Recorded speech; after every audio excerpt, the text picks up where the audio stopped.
Late again? We have expectations around here. If you don't show up to work on time, you can just stay home with all your family troubles. Kareem, I am sorry. I know this isn't the proper way. I am just having trouble balancing everything right now. I will make sure I deliver all my work on time. Just looking good at work is not enough. You need to be on time. I'll try not to be late again, Kareem. I hope so. For your sake. I need some discipline around here.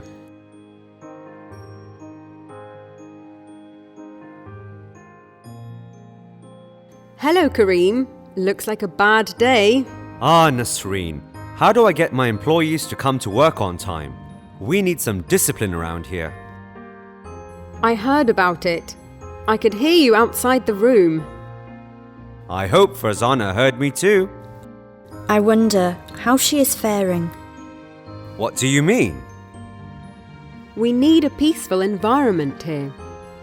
Nasreen, I would never raise my hands on an employee. Well, there are all kinds of violence. Physical, emotional, verbal, sexual. This was clearly verbal with gender stereotypes and also sexual suggestiveness. What do you mean? You said looking good is not enough. Talking about her appearance at work like that makes the situation uncomfortable. That's just a way of speaking.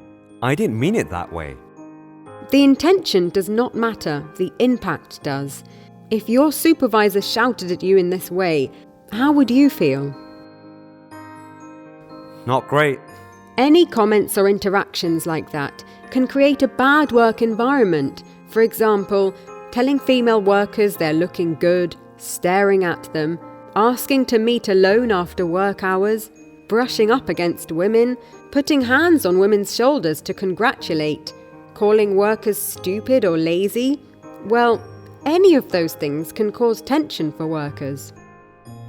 I once had a terrible experience. I saw another manager was shouting at a co-worker.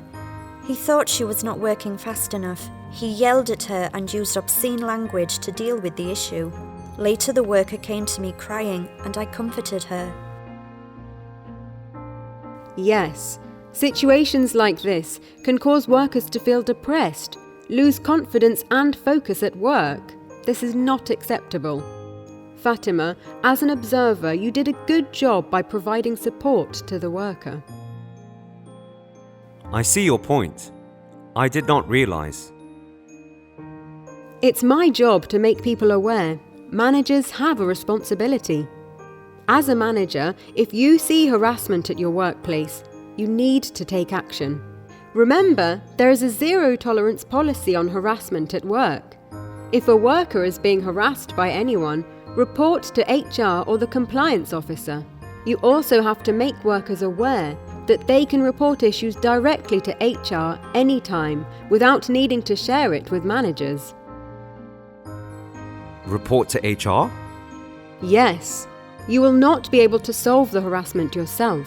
There are systems to support you, and reaching out to HR is the right action. What steps do I take if there is an unpleasant incident? You need to do the following.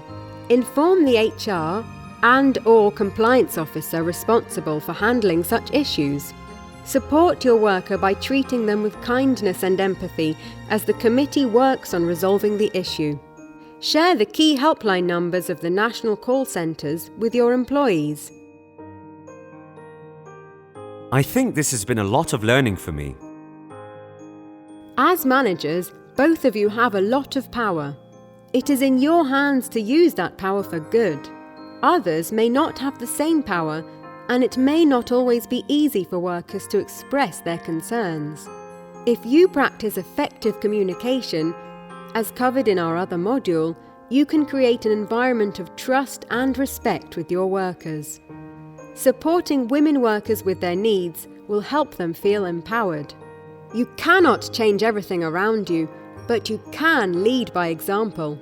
You can choose to create change at work by showing workers respect, listening to their concerns, and providing resources to workers in need.